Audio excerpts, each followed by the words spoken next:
अगर आप भी चाहते हैं TRS फिल्म्स का ऑडियो वीडियो सबसे पहले आपके पास पहुंचे, तो लाल बटन दबाकर चैनल को सब्सक्राइब करें और बेल आइकन दबाना ना भूलें।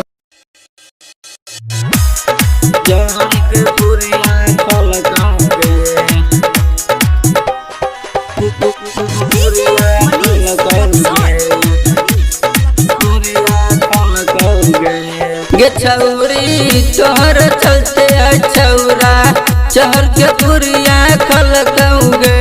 गे छौरी तोहर चलते छौरा चहर के पुरिया खलकौगे। जहर के पुरिया खलकौगे कि जहर के पुरिया खलकौगे। गे दोस्तबा कहै सभे पगला जहर के पुरिया खलकौगे। गे छौरी तोहर चलते छौरा जहर के पुरिया खलकौगे। जहर के पुरिया खलकौगे, पुरिया खलकौगे। जहर के पुरिया खलकौगे। त गाँव के छौरा मारै छै ताना, हमरा खाइल न जाय छै खाना। गे छौरी खाइल न जाय छै खाना, खाइल न जाय छै खाना।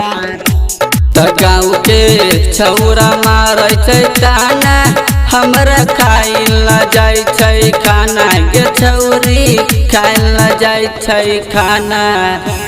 तउलहन दै छै हमर दोस्तबा सब पगला कहै छै।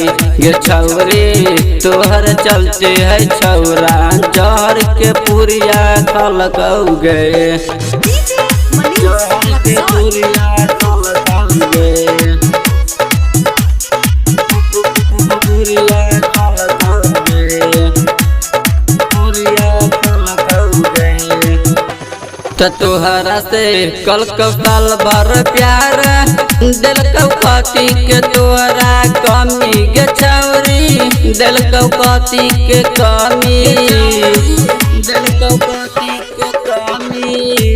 त तोहरा से कल साल भर प्यार दिलकौ कथी के तोहरा कमी। गे छौरी दिलकौ कथी के कमी।